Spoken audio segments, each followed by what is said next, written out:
And in particular, we tried to choose books that have had some sort of significant impact on Thiago or my life. Each of us will give you 5.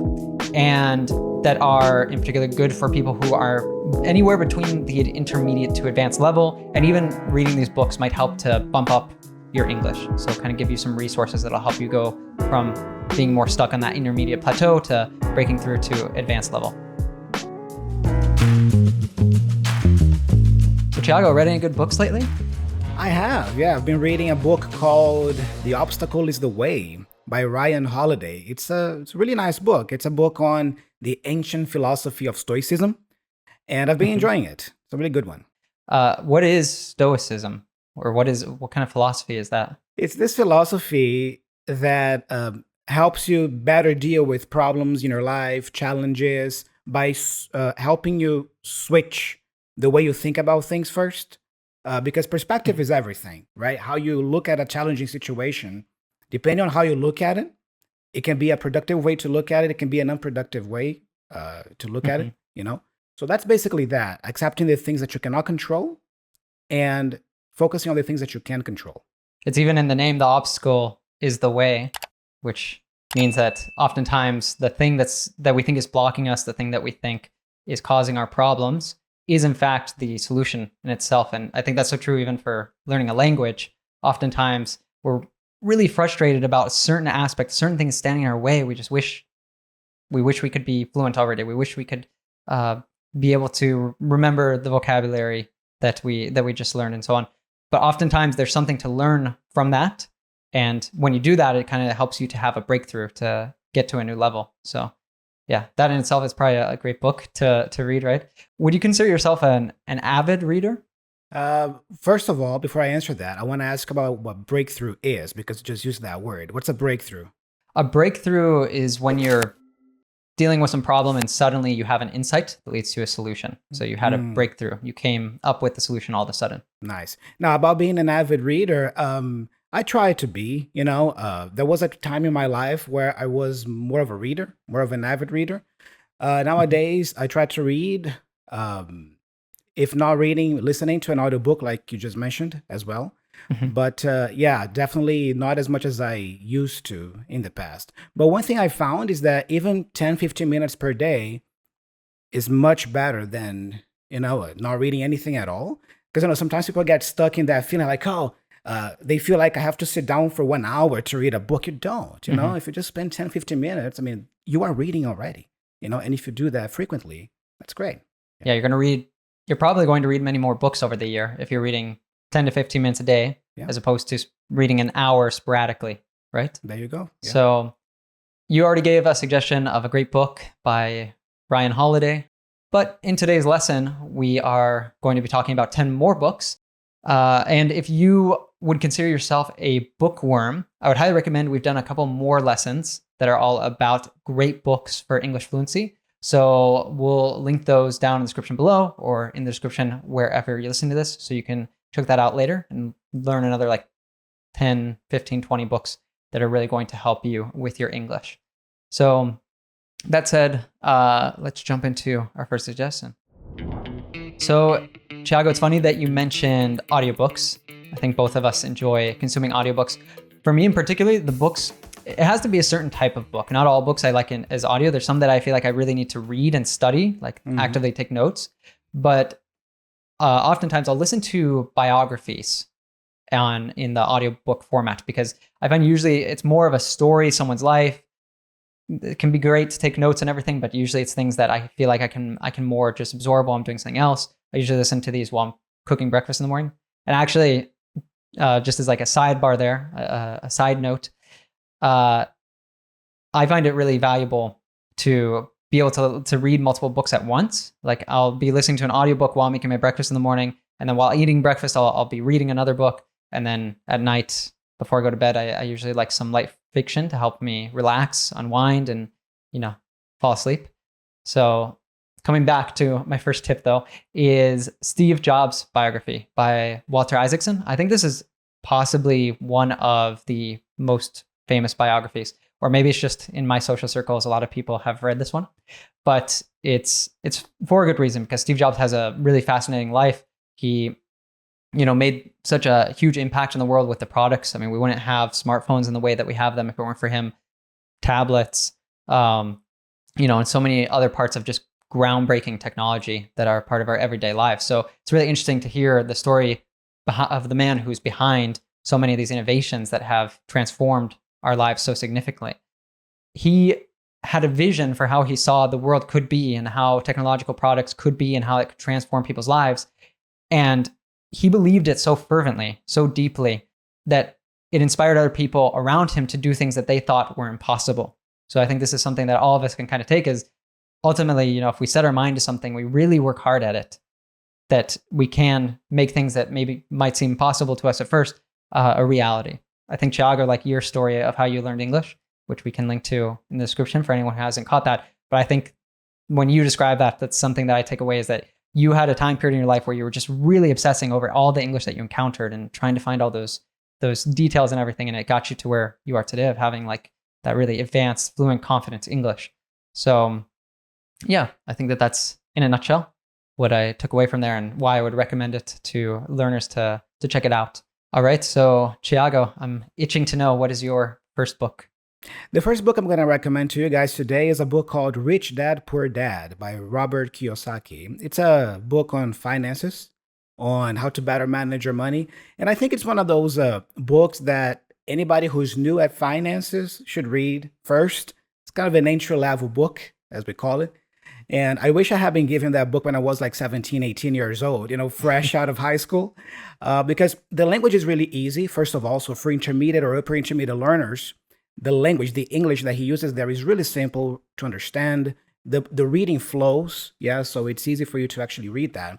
And there are some nice ideas there about money. One takeaway that I got, for example, from that book was the idea of paying yourself first, meaning that you consider yourself as a bill that you have to pay, and it should be the first bill you pay. So whenever you get a paycheck, your paycheck at the end of the month, whatever it is it 10%, 15%, 20% that you define, you pay yourself first. You send that to your investing account, and then you can pay everybody else. So yeah, it's a really nice little book, really simple, and I really recommend you guys read that. That's really funny that you say that, because actually my next book that I chose, that was something I was going to bring up. It's called The Effective Executive by Peter Drucker. Peter Drucker was a business thought leader. And there might be a lot of you listening who are not, in business, you're not an entrepreneur, you might not care at all about the subject. But this book has so many things that you can apply to, even if you're working for someone else, even if you don't have any aspirations of owning your own business or of being a manager or boss, because it's kind of like truths that just help you to be at the top of your game, that help you to be more skilled, to use your time better. So the thing I actually took note of that I wanted to highlight from this book is he talks a lot about analyzing your time, knowing where your time is going. And very similar to with money is a lot of us, we just spend our money. We're not tracking it. We're not paying attention to where it's going. We're not caring about, could we put that towards things that bring us more joy, or put that towards saving for things in the future that are going to make our lives better. And we might just be spending willy-nilly, like without paying attention. And the same thing goes for our time. Oftentimes we're just wasting, in a sense, a lot of our time. Our time might be even more valuable than our money, because you can make more money, but you can't make more time, at least not yet. But that said, he talks about really like meticulously tracking your time over a couple of weeks or even a month. So everything that you're doing from the time you wake up to the time you go to sleep, tracking where that time is going. And this is outside of your work, in your work, just completely getting a really good idea of how you're spending your time. And after you've done this for a couple weeks, you actually go and you analyze it and you look at, okay, what were the things that I was doing that brought me energy, that delighted me, that I really enjoyed? What were the things that I was doing that drained me, that made me feel less energy, that made me feel tired, that I felt really bored during, or, that I even hated? And kind of sorting these things out. And also just seeing like maybe where you weren't so efficient, where you were wasting time. And then once you've done that, you see like, okay, how can I spend more time on the things that I am really enjoying with the things that I hate, or they feel like a waste of time, or they're draining my energy? Is there anything that I can do to change that? And spending more time on the things that delight you, that bring you joy, looking for, if I'm doing that thing, how can I do even more of that? Or for the things that maybe are in your zone of genius that you feel really passionate when you're working on, or maybe you feel like you do that much better than other people do. And okay, how can I spend more time on those sort of things? Ethan, I do have two questions there to ask you, backtracking a little bit. You said the word drain. Yeah, it's important that we avoid activities that drain our energy. What does that mean, to drain? So a drain, you could think about the easiest way might be in a sink. There's a drain where when you turn the water on, the water goes down the drain, going away, right? So very similarly, it's as if that thing is opening up a hole in you and your energy is just pouring out through it. So we want to do less of the things that drain our energy, that cause our energy to pour out, and more of the things that fill us with energy. And a second question is about the book, The Effective Executive. You mentioned meticulously tracking your time. I was just curious, how do you do that? I mean, do you use an app for that, or a software, or just use pen and paper to track where your time is going? So I don't remember exactly when this book is from, but it's a bit old. I think it's definitely from before the internet. So I imagine what he suggests in this book is just old-fashioned pen and paper, taking notes. Like, okay, you can do that way. There's many different apps that you have that nowadays that we can use for time tracking, which might organize things in a better way. You can do that, but I say don't let the medium, don't let the way of doing it be a limitation from actually doing the thing. So maybe we can move to something lighter. I think your next suggestion might be a bit lighter, Thiago. I'm not sure about lighter because, but yeah, let's do it. Guys, I actually thought I would recommend a fiction book for you guys today. It's one of my favorite Stephen King books, actually, called The Shining. I'm not sure if it's light because it's kind of a horror book. But yeah, for those of you guys who like fiction and who like thrillers or even a little bit of horror, you might enjoy this book. It's a classic. I think it was Stephen King's third book, actually. And just to give you guys some context here, the book is about this family, this man, his wife, and his son. And he takes a job to be the caretaker of this hotel that is located way up there in the mountains and is really isolated. And winter is about to begin. When winter comes, they cannot, once they are up there, they cannot, come back down because, all the roads are blocked with snow and everything and ice. So, they have to stay up there at that hotel during the whole winter season. Yeah. And he's hired to be the caretaker there. But there's something there because, the hotel is actually, let's say, possessed by an evil entity. And, a lot of wacky, crazy things start happening in that hotel. And I like that book because I like the way that Stephen King writes. He writes in a very interface kind of way. Also, I learned the word shriek from that book, because that word shriek was being used so many times throughout the book that I never forgot it. By the way, guys, shriek is like, it's, when you shriek, it's that high-pitched scream. You scream with a high pitch. And man, one scene that is classic from that book is the woman in the bathroom scene, the woman in the bathtub scene. And the way he writes that is so cool because he builds up to that moment. And then when the chapter arrives where the kid walks into the bathroom, everything is described in detail, how the kid was feeling when he opened the door. And man, it's so cool. I was like, So yeah, guys, you feel like a little bit of excitement, yeah, like that. I mean, that's a great book for you to pick up as well. Yeah, actually, I was going to ask you if you read it in English or Portuguese, but I'm guessing since you said that you learned that word shriek, you read it in English. It was in English, and that can be like a good tip as well, is reading a book that you've already read in your native language. Because, say, Thiago wants to learn Italian, maybe he could read The Shining in Italian because he already knows the story. He knows a lot of the things that happen. So, if you read books on a variety of topics too, which we're giving you a bunch of different ones from finances to business to biographies to fiction, by doing this, you're going to be really greatly expanding your vocabulary. And I think that that's one of the things reading brings you that is a lot, you get that everywhere, but it's a lot easier seeing it in the written form, and, you can take note of it, you can underline it, so on. So highly recommend that. But it's funny you bring up The Shining. There's a couple of things I want to comment on. First of all, this hotel up in the mountains, it was actually filmed in my state, in Colorado. Oh, yeah? And you can actually go visit that hotel. It's in a place called Estes Park. Yeah. and it is really up in the mountain. There's a bunch of elk there, which is an animal. The second thing is there's a really epic episode in Friends where Joey is reading this, and it comes up because I think Chandler finds it in the freezer, or maybe it's Rachel finds it in the freezer. And she's like, "What is this book doing in the freezer?" And he's like, "Oh, I hide it there because like it scares him and stuff. So he feels like hiding it in the freezer is going to protect him." That's what I always think about when I think about The Shining. We're talking a lot about books today, and we've actually found a lot of learners. We have to talk about the Real Life English app here because it's the only place where anytime, anywhere, you can practice your speaking at the touch of a button. And this is really great because, we found so many learners who have told us that they can practice their reading, they can practice their writing, they can even practice their listening, listen to podcasts, but that speaking is kind of the missing ingredient. And that's exactly why we created this. But a lot of learners a lot of our users of the app are telling us that sometimes it's kind of awkward because they'll connect with someone and they don't know what could be a good jump off point. So I would say like a really great thing to talk about is just like I asked Thiago at the beginning of the episode, have you read anything good lately? That you can use that, or asking someone their favorite books can jump you off into being able to talk for a really long time, right? About sharing different books that you like, types of books that you like, and getting recommendations and so on. So I highly recommend that you try that. And that said, we actually have a shout out for one of our app users. This one goes to Hashem, I believe. And Hashem says, "It's a real fabulous app. I have learned many things, and also I have improved my listening skills. You can use it easily, and you can connect to many people around the world who have the same interests in learning language as you. I recommend this app to anyone who wants to learn English effectively." Yeah, thanks so much, Hashem.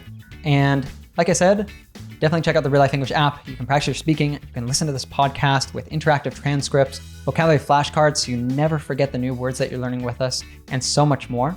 And it's absolutely free to get started. So download it now by looking for Real Life English in the Apple App Store or Google Play Store.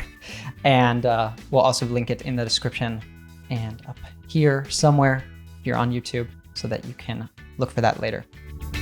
All right, so for the rest of the episode, we have 6 more books for you. We're going to go through these ones a little bit faster than our first 4, but you'll definitely want to check these out. We've got some great ones here.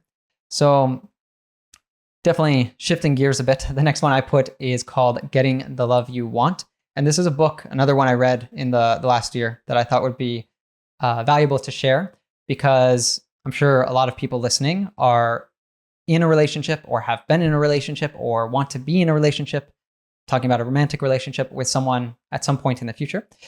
And for me, it's like a topic that I find really interesting is relationships, be it romantic relationships and friendship relationships, family relationships. How do we relate with other people? How the experiences we've had in our life affect those relationships, how our psychology affects those relationships, and so on, and what different things we can do to improve how we're relating to other people and to understand ourselves better. Something that makes this book different. I found it really useful in my relationship.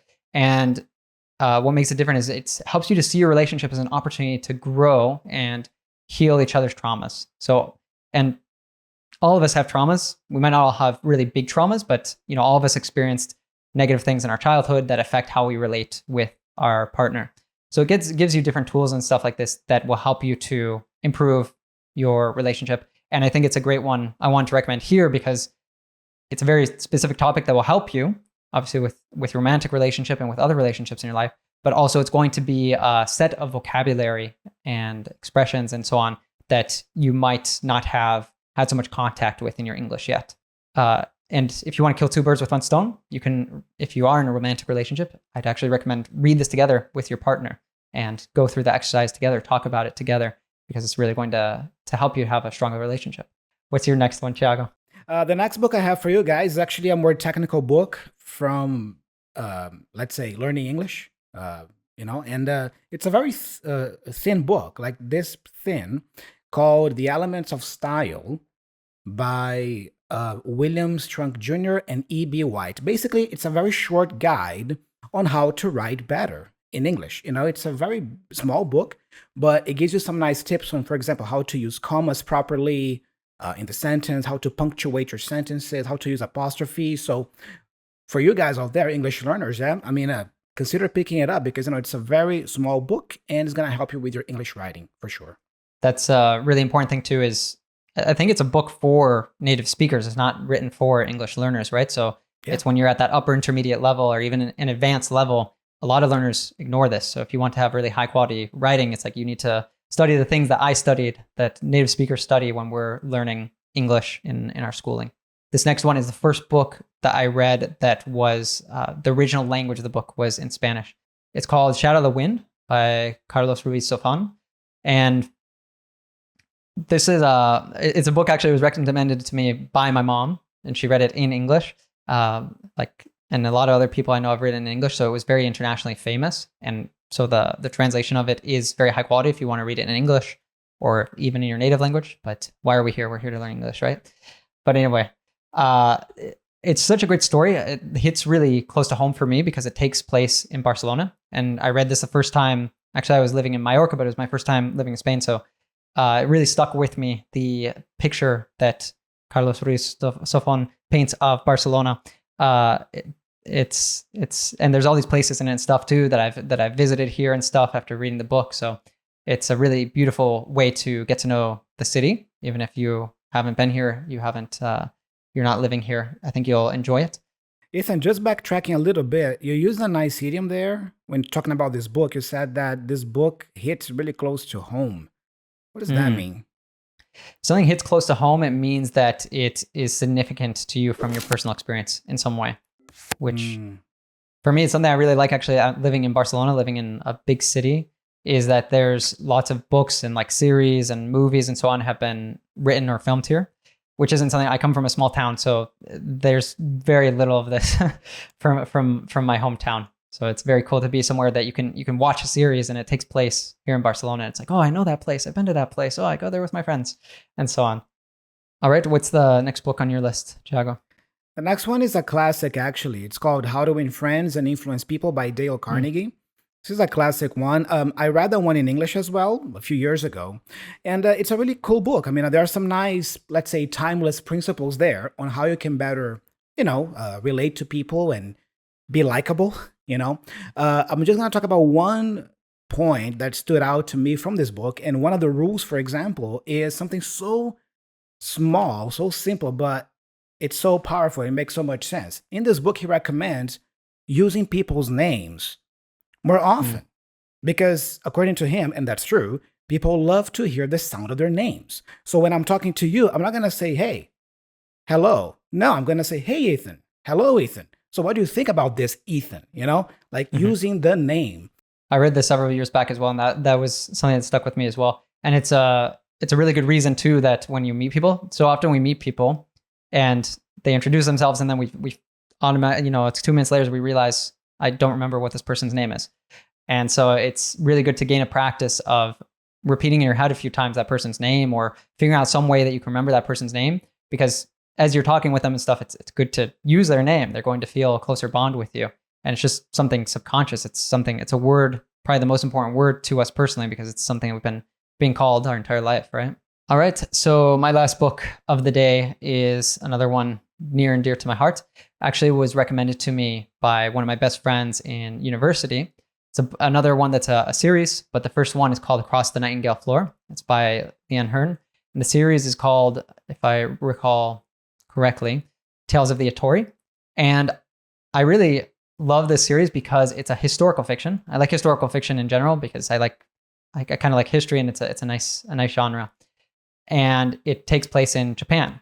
So for me, Japan is a place, definitely a culture I find fascinating and everything, and it brings in a lot of true elements of history into a fictional story. So for me, it was just really refreshing and really beautiful way to get a taste of some Japanese history and culture.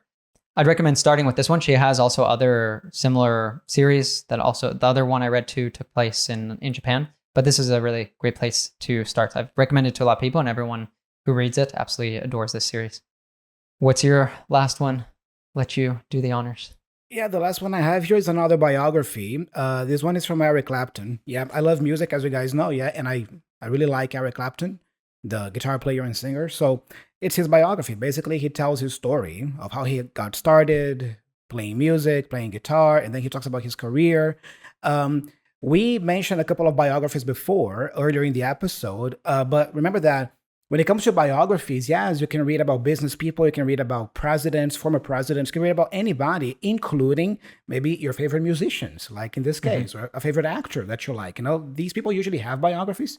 So yeah, just pick somebody you admire, the work you like, and read that person's biography. That is a great piece of advice because, for example, you're really passionate about music, so it makes perfect sense for you to read about your any musician that you really admire. And probably too, for like the vocabulary set, there's going to be like a lot of words and stuff in there that are relevant to you as someone who adores music. Yeah, bringing the real life way to the conversation here. It's a great way to live your English and connect it to your identity. Nice. So before we wrap up today, we have today's big challenge. The big challenge today is, what was a book you read in English that you really enjoyed? What was it about? Try summarizing it in your own words, explaining why you think other people should read it too. You can leave us a comment on YouTube or send us an email at hello@reallifeglobal.com. You can also send us a short 30-second voice message at speakpipe.com/reallifeenglish. The link will be in the description or the show notes, and we are looking forward to hearing from you guys, your recommendations, all right? Oh, yeah.